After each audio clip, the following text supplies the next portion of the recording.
16th of October marks 1 year since Mummy passed.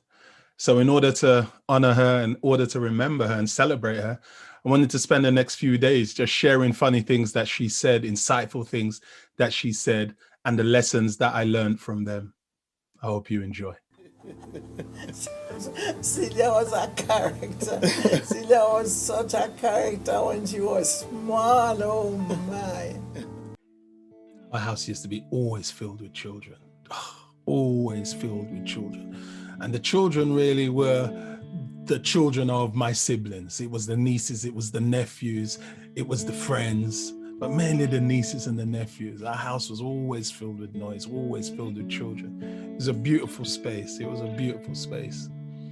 I remember once Mummy gave me a joke. It was a crack up. She said, the girls slept over the other night. The nieces, they had slept over, the nephews had slept over, the nephews bunked in with us. The nieces, they were all upstairs with Mum and they slept in her room. They were all into their teenage years now. Mummy said the other night, they was all talking amongst themselves. It was late, I was half asleep and they began talking. And one of them asked, have you popped yet? Have you popped? And so another one went, shh, grandma's there, grandma's listening. I said, so what did you do? Mummy said, I went,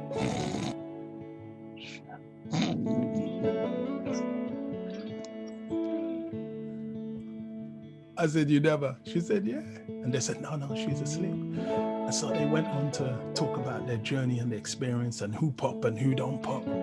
So me and Mum was cracking up. And then I turned around and asked Mum in my over exuberance, like, so Mum, who popped?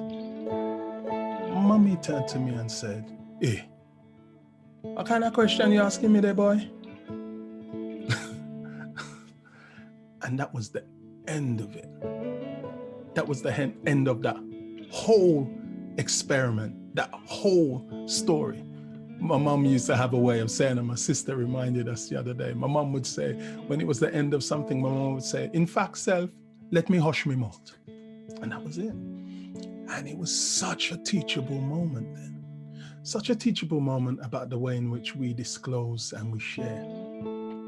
Mummy was not giving me a story about her granddaughters. She was giving me jokes about herself.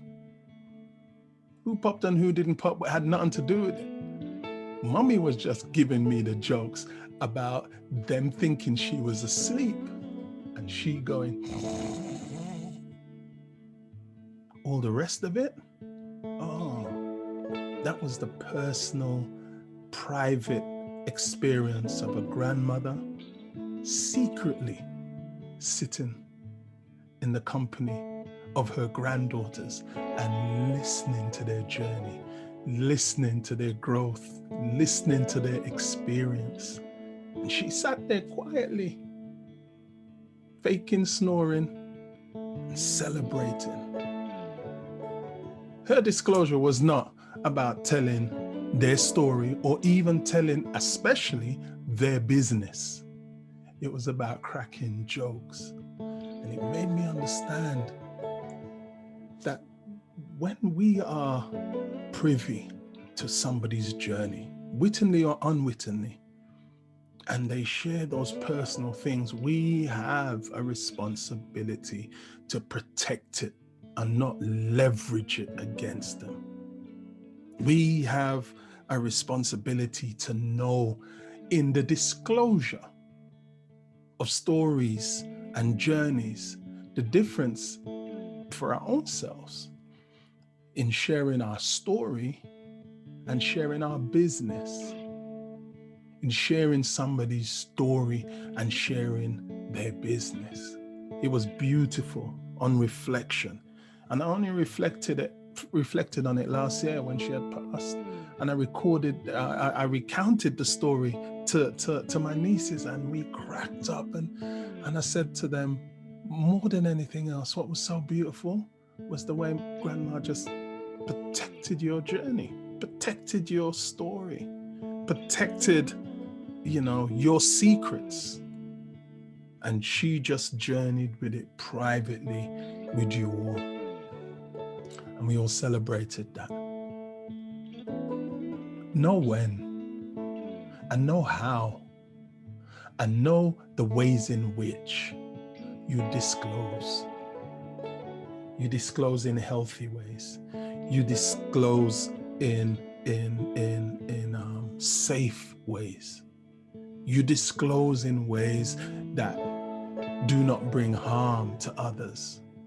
And know the difference between knowing when to crack a joke and, as mommy would say, in fact, self, let me hush me mouth.